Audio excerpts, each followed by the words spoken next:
नवीनच जागर ओपन केला वाटतं बाई तुम्ही. होय. मस्त लाईटी पण एकदम मस्त लावला. आमच्या महावितरण डिपार्टमेंट मध्ये पण एवढ्या लाईटी नाही आहेत. नंतर मग म्हणजे काय विचारलं ते आता. जॉब वगैरे पण करत नाही. इन्स्टा केव्हा सुरू अच्छा केलं? हा हे पण भारी होतं. मी ते प्रश्नात आलं हे झालं. नमस्कार. जागर मीडियाच्या पॉडकास्ट स्टुडिओसाठी आजचा दिवस हा महत्त्वाचा आहे, खूप खास आहे. ज्या दिवशी पॉडकास्ट स्टुडिओ ओपन करायचा मनात होतं त्या दिवशी एक गोष्ट आणखीन एक मनात होती.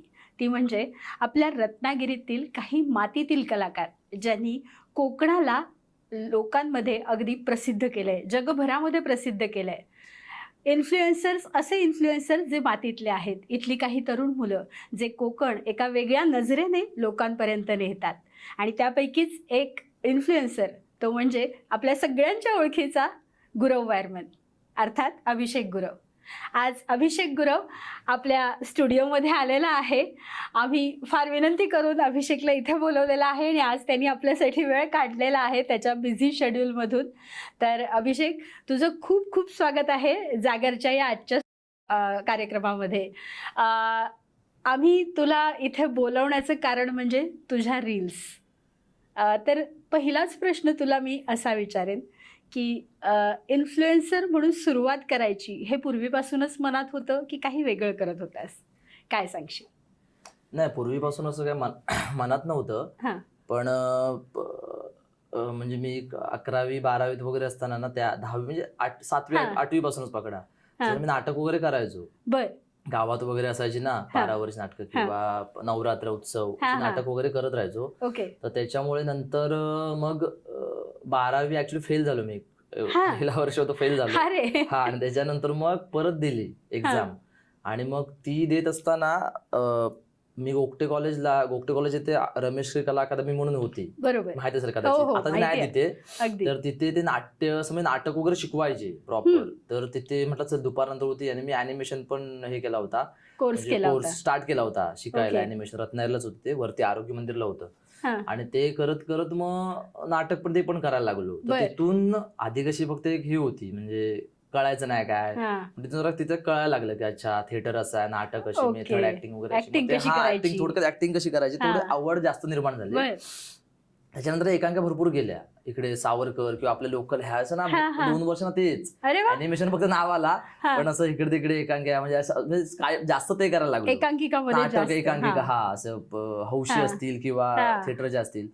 आणि मग तिथून ती सवय होत गेली. आणि नंतर मग आता कसं शेवटी आपण काय तेच करून होत नाही ना, पोटा पाण्यासाठी काहीतरी करावं लागतं. Class family. मग नंतर मग घरी बोलत आता झालंय तर मग आता मुंबईला जॉबला जा.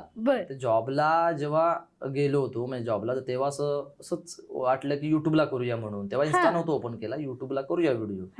आणि मग ते करत तिथून सुरुवात झाली ऍक्च्युली. पहिला तुमचं युट्यूब चॅनल होतं? अजून पण आहे, बनवतो आता. ऍक्च्युअली आता खेडचा वगैरे सिरीज आहेत ना, जातात चांगल्या त्या. आता सॅटर्डेला शूट आहे त्याची खेडला. ओके. पण त्या तेवढ्या मोठ्या असतात व्हिडिओ, 15-15-20 मिनिटं. त्यामुळे त्या रेग्युलर होत नाही, वेळ काढतो महिन्यातून किंवा 1.5 महिन्यातून वगैरे होते. पण ते युट्यूबला बनवते, पहिलं बनवायचो मी. ओके. आणि मग इन्स्टावर केव्हापासून आला? इन्स्टा, फेसबुक ही कधी गोष्ट झाली त्याच्यानंतर मला ना वेळच नाही भेटायला लागला. अंधेरीला मालाडला होतो मी. आणि जॉबसाठी का? हा, हे सांगतो 2-2.5 वर्ष स्टुडिओला होतो मुंबईला मी. त्यावेळी करत असायचो, गावी वगैरे यायचो वगैरे. आणि किंवा मुंबईत शनिवारी रविवारच्या वर शूट करायचो. आणि ते नंतर मग म्हणजे काय विचारलं ते आता. जॉब वगैरे पण करत नाही. इन्स्टा केव्हा सुरू? अच्छा हा, हे पण भारी होतं. मी ते प्रश्नात आलं हे झालं. आणि इन्स्टा करत करत म्हणजे तिथे मला वेळ नव्हता भेटत होता. आणि मग आता म्हटलं करू काय, महिनाभर त्यांचं आमच्यात कसं त्या म्हणजे स्टुडिओ ह्याच्यात करा, वर्क आले तर सुट्टी नाही, आता संडे भेटा ती पण नाही. आता करू काय म्हटलं, आता युट्यूब तर करू शकत नाही. काय होतं, माझ्याकडे फुटेज होते, मी क्रॉप करायला लागलो आणि ते इन्स्टावरती व्हर्टिकल मोड मध्ये टाकायला लागलो. असंच करायचो ट्रेन मध्ये येता, विरारला राहायचो तेव्हा मी. येता रोज करायला लागलो. म्हटलं करूया, 300-400 फॉलोअर्स होते, टाकायचं. ते टाकत गेलो ना, चांगले मी जरा कट करायचो, चांगले डोक्यात जरा एडिटिंग चांगलं करायचं. मेन जो पार्ट तोच करायचो ह्याचो, कारण माझे फुटेज होते ना सगळे. बरोबर. आणि ते माझे व्हायरल जायला लागले, 2 लाख 3 लाख असे व्ह्यूज जायला लागले. महिनाभर म्हटलं चल काय होईल ते होईल. आणि मग ते महिन्याभरात ना जवळजवळ 25 टाकला व्हिडिओ, त्यातल्या ना 16-17च्या व्हिडिओ चांगल्या गेल्या, काय नाही गेल्या. पण मग तिथून मग माझे ना जरा बऱ्यापैकी फॉलोअर्स वाढायला लागले.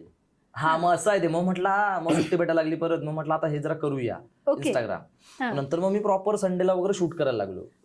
हा युट्यूब थोडं होल्ड झालं. मग म्हणजे तुम्ही जे तुमच्या व्हिडिओज मध्ये चाकरमान्यांचं दुःख सुद्धा आम्ही बघितलंय की चाकरमानी गावावरून येतो आणि मग गावातलं घर बंद आहे, म्हातारी आजारी आहे, मग गावातल्याच मित्रांनी कशी मदत केली वगैरे, हे जे काही दुःख आहे ते तुम्ही स्वतः अनुभवलेलं आहे चाकरमान्यांचं.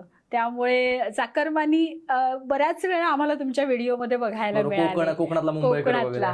तर हे सगळे विषय तुम्हाला कसे सुचत गेले ते? आणि मी असं म्हणजे मी कसं आजूबाजूला बघतो किंवा ह्या ज्या गोष्टी आपलेच कॅरेक्टर्स आहेत, बाहेरचं कशाला, कोकणाचं आपलीच कला, आपलं जे कल्चर आहे, आपली भाषा आहे, सो हेच दाखवतं. असं काही वेगळं काय दाखवलं नाही. हा आणि राहिला प्रश्न मग सिनेमॅटिक ह्या आता गोष्टी किंवा अशोक मामांच्या किंवा गुरव वारमन ह्या त्या गोष्टी, दादा कोंडके किंवा हे ते वेगळे झाले. ते आता करायला लागलो 1.5 वर्षापूर्वी वगैरे, बिकॉज ते सर्व हार्ड लेवलच्या थोड्या गोष्टी आहेत, त्या लगेच इझी येत नाही. त्याला प्रॅक्टिस लागते. ते भरपूर प्रॅक्टिस म्हणजे करून थोडंफार चुकत करायला होतं. पण आधी ते आम्ही करायचो. क्रिकेटच्या व्हिडिओ जास्त करायचो. आता नाही करत, पण त्या म्हणजे जास्त व्हायरल म्हणजे क्रिकेटच्या गेल्या. होय का? हा, क्रिकेटचं कसं आपलं भरपूर पब्लिक आहे ना, क्रिकेटच्या कॉमेडी वगैरे व्हिडिओ करायचो ना, त्या जाम व्हायरल गेल्या होत्या. सगळ्यात मला भावलेला तुमचा व्हिडिओ म्हणजे जो मी पहिला बघितला असेल आणि मला आठवतोय अजूनही, तो म्हणजे गावातली भावकीची मीटिंग. त्याच्यामध्ये कसे विषय चालतात आणि काय, आणि तो इतका रिलेटेबल वाटला. म्हणजे प्रत्येक कुठच्याही वाडीत जा, मीटिंग मध्ये हीच तऱ्हा असते. मला तिथे कुठची जात ना पात ना काही नाही, प्रत्येक मीटिंग मध्ये हीच तऱ्हा असते. आणि तो पॉइंट तुम्ही अगदी मुद्देसूद तिथे उचलला होता. दुसरा प्रश्न मी तुम्हाला आणखीन एक विचारेन की इथे सगळं तुम्ही मुंबईत होतात, मग मुंबई सोडून रत्नागिरीत यायचं, चाकरमानी हे पद सोडून पुन्हा रत्नागिरीत, कोकणकर मला काय मुंबई काय एवढे आवडत नाही. म्हणजे आता कोणाला सरळ सांगतो, मला काय मुंबई अजून पण आवडत नाही. मुंबईला मी ते आता बोलतात ना अॅनिमेशन, इकडे नाही ना जॉब आपले, मुंबईचे आहे, पुणे मुंबई म्हणून मुंबईत एवढे आवडत नाही, अजून पण नाही आवडत. शूट साठी, कामासाठी, आता इन फ्युचर फिल्म काय केल्या तर शूट साठीच जाईन मी. हा, असं काय राहायला कायम नाही. 2-3 महिने गेलो काम करून, परत गेलो, असं येऊन जाणं. तुमच्या फॅमिली बद्दल काय सांगाल? माझे बाबा आरोग्य सेवक आहेत. अरे वा. हा, आई हाऊसवाईफ आहे. आणि बहीण आहे तुम्हाला? बहीण आहे, ते आता मुंबईला जॉबला. ओके. हा, आणि तुम्ही इथे असता. ओके, बरं. तुम्ही गुरव वायरमन हे जे तुमचं कॅरेक्टर आहे, जे आता खूप फेमस झालं, म्हणजे कोणी तुम्हाला अभिषेक गुरव म्हणत असेल असं मला वाटत नाही. ओ गुरव वायरमन, ओ वायरमन अनु, काय करताय, अशीच हाक मारायला सगळ्यांना आवडते. तर हे कॅरेक्टर कुठून तयार झालं, त्याचा इतिहास किंवा कसं काय? गुरव वायरमन, मी गुरव आहे, गुरव आहे. ते वायरमन मी ना स्टार्टिंगला मला आठवत नाही एक्झॅक्टली, असं तसं खेड जवळच पण झालं होतं. तर गुरव वायरमन, ते वायरमन एक कॅरेक्टर होतं असं कुठलं तरी त्यावेळी. तसा आता जो करतो टोन तसा नव्हता, सिम्पल होता. हा, भरपूर 1.5-2 वर्षापूर्वी असेल. आणि ती एक अशी रील होती की वायरमनांवर केली होती मी, अशी सगळे लाईटी बिटी जातात. तर ते आता गुरव ना, मग ते बोलताना समोरचा कॅरेक्टर असतो, तो मला बोलतो की अरे गुरव वायरमन, हो गुरव वायरमन, असं सरनेमने हाक मारतो आपण थोडक्यात. त्याच्यामुळे त्याच्यामुळे ते मला क्लिक झालं की अरे गुरव वायरमन. ओके. नंतर मग त्या कॅरेक्टर मध्ये म्हणजे बराच थोडासा मग चेंजेस करत गेलो. ते चेंजेस होत गेलो, थोडा अशोक मामाचा टोन आणला, कोकणाचा टोन आणला, असं ते करत ते गेलो. अगदी. तुम्ही आता अशोक मामांबद्दल बोललात. तुमच्या आता ज्या आम्ही गेल्या 1.5-2 वर्षापासून व्हिडिओ जे बघतोय, त्याच्यामध्ये अशोक मामा आम्हाला कित्येक ठिकाणी दिसतात आणि ते इतके परफेक्ट तुम्ही वठवता. त्याच्यासाठी काही वेगळी प्रॅक्टिस किंवा काही केलं की अशोक मामा तुमचे प्रेरणास्थान आहेत, काय म्हणाल? मी भरपूर मीच काय, सगळेच आपले मोठे स्टार होते, जनरेशन असे घडवलेले असे. तर मी लहानपणापासून ते रविवारवरचे लागते जास्त लक्ष, अशोक मामा, दादा कोंडके, ते सवय झाली असेल कदाचित. त्याच्यामुळे ते कॉमेडी करता करता बाकीचे तेवढे कनेक्ट नाही झाले असेल कदाचित. त्यांची मला असं टायमिंग चांगला होता, गिव्ह अँड टेक चांगला होता, सो ती मजा येते. आणि ते बघत बघत कुठेतरी आपण ट्राय करूया, पहिले चुकायचं, आता पण चुकतं, इव्हन आता मी तेवढं करू शकत नाही, पण कुठेतरी आपण ट्राय करूया, थोडा आपला मिक्स करून ते घेऊन कॅरेक्टर असं. बरं, हे झालं तुमचे कॅरेक्टर्स, गुरव वायरमन असेल, अशोक मामांचे कॅरेक्टर असेल किंवा दादा कोंडके असतील, लक्षा मामा असेल. याच्या व्यतिरिक्त कोकण किंवा कोकणातले प्रश्न या संदर्भात कधी काही कॅरेक्टर करावं किंवा काही व्हिडिओ आणखी करावे, जसं की चाकरमानी होते, असे जे कोकणातले प्रश्न आहेत तर त्याविषयी व्हिडिओज करायचं असं काही डोक्यात आहे का? आणि काय सांगाल? कोकणातले प्रश्न होतं कसं, मी एक ना एंटरटेन क्रिएटर पडतो. बरोबर. म्हणजे ऑडियन्स असं नाही की माझ्याकडून ऍक्सेप्ट व्लॉग करतोय किंवा मी कुठेतरी माहिती सांगतोय, इन्फॉर्मेशन व्हिडिओ करतो, असं नाही. त्यांना काय की अभिगुरु म्हणजे एंटरटेन, मजा, सगळ्या विसरून मजा वगैरे बघायची, हसायचा, अशा टाईपचा. सो तेच ना, लोकांना पण ऍक्सेप्ट तेच आहे की त्याने मजाच करावी. त्यांनी हा म्हणजे ना असा नट आहे की जर इन फ्युचर सिनेमा मिळणार तर पण तो तसाच असेल, तो बघायला पण एन्जॉय करायला येतील, पुढे अडगाणं बघायला माझं काही येणार नाही त्याच्यामुळे. आणि मला पण ते आवडतं. पण मग हसता हसता एखादा संदेश द्यावा, तसे काय काय गोष्टी असतात. दादांच्या सिनेमात असायची, दादा शुभम म्हणजे तेवढे नसायचे, पण दादांचे सिनेमा ते असायचे, ते परफेक्ट मांडायचे. ज्या गोष्टी चालायच्या त्यावेळी तर ते मांडायचे त्याच्यातून, कॉमेडीतून.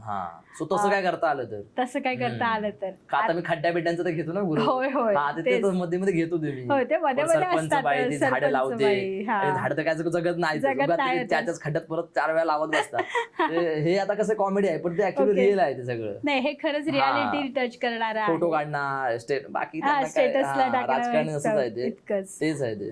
तुमच्या बरोबर ज्या कॅरेक्टर्स आम्ही बघतो त्या सुद्धा तुमच्यासारख्याच अशा मातीतल्या कुठेतरी वेगळीकडे काम करणाऱ्या आणि वेळ काढून तुमच्या बरोबर असतात की कसं काय? हौशी कलाकार. आता जास्त श्रेया असते, जशी ती गुरव वर्मन जास्त असते किंवा श्रेया जास्त असते. त्याचं रिझन म्हणजे ती पावसशीच आहे, जवळच आहे. आधीपासून श्रेया माझ्या वर्गातली आहे, आम्ही एका वर्गात होतो 5वी पासून, त्याच्यामुळे ती जास्त असते. आणि पावस बाजूला, माझा मेरुगा बाजूला पडतो, सो आम्ही कधी ना कधी शूट करतो ऍडजस्ट करत. पण ती जॉब करते, इव्हन बाकीच्या पण बऱ्याच जणी आता भरपूर शूट केला, हा युट्यूब किंवा इन्स्टा काय असेल ते. पण त्या पण अशा मुंबईत केल्या आहेत, तिकडच्या रत्नागिरीत इकडच्या आपल्या, किंवा खेडच्या.